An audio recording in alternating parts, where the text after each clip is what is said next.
জামুগুৰি হাতৰ যুৱকৰ বহিৰাজ্যত মৃত্যু ৰহস্যজনকভাৱে মৃত্যু কেৰালাৰ ৰেল ষ্টেচনত বহিৰাজ্যত মৃত্যু হৈছে জামুগুৰি হাতৰ এগৰাকী যুৱকৰ কৰ্মসংস্থাপনৰ বাবে সুদূৰ কেৰালালৈ যোৱা জামুগুৰি হাতৰ পাছিগাঁৱৰ প্ৰণৱ বৰুৱা নামৰ যুৱকজনৰ কেৰালাৰ এটা ৰেল ষ্টেচনত ৰহস্যজনকভাৱে মৃত্যু হয়। যোৱা 18 এপ্ৰিলত কেইবাগৰাকীও লগৰীয়াৰ লগত ৰেলযোগে কেৰালালৈ যোৱা প্ৰণৱ বৰুৱা নামৰ যুৱকজনৰ দুদিন পূৰ্বে মৃত্যু হোৱা বুলি লগৰীয়াসকলে পৰিয়ালৰ লোকক অৱগত কৰোৱাত পৰিয়ালৰ লোকসকলৰ মাজত হাহাকাৰ অৱস্থাৰ সৃষ্টি হয়।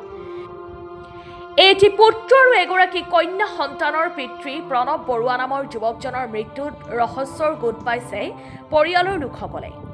ইতিমধ্যে এই সন্দৰ্ভত পৰিয়ালৰ লোকে জামুগুৰি আৰক্ষী থানাত এজাহাৰ দাখিল কৰিছে।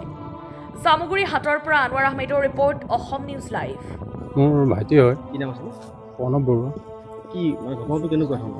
ঘটনাটো আমি যিদিনা 18 তাৰিখে ভাইটি ইয়াৰ পৰা ওলাই গৈছে, তো আমি এদিনা গমেই নাপাওঁ।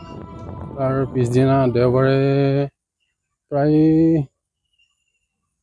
3-3:30 মানত দিনৰ সেইটো সময়ত গম পাইছোঁ যে তাকো আলেঙে থিয়কৈ ঘৰলৈও ফোন কৰা নাই।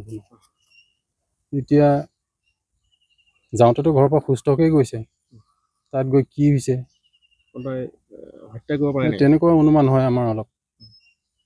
কাৰ ওপৰত সন্দেহ আছে আপোনালোকৰ? সেই লগত যোৱা ল'ৰাৰে হ'ব। ক'ত গৈছিলে তেওঁ? তেওঁ গৈছিলে কেৰালা। আগতেও গৈছিল নেকি তালৈ? আগতে যোৱা নাই। গৈ থকা পথতেই মানে তেওঁ তেনেকুৱা মৃতদেহ উদ্ধাৰ হৈছে। মৃতদেহ ফাৰ্ষ্টত আপোনাৰ ৰেলৱে পুলিচে কিবা অসুস্থতাত পাইছে, তাৰপৰা প্ৰাথমিক কিবা চিকিৎসা কৰোৱাইছে। উন্নত চিকিৎসাৰ কাৰণে আকৌ বেলেগ এখন হস্পিটেললৈ লৈ যাওঁতে ৰাস্তাতে মৃত্যু হোৱা বুলি খবৰ পাইছোঁ।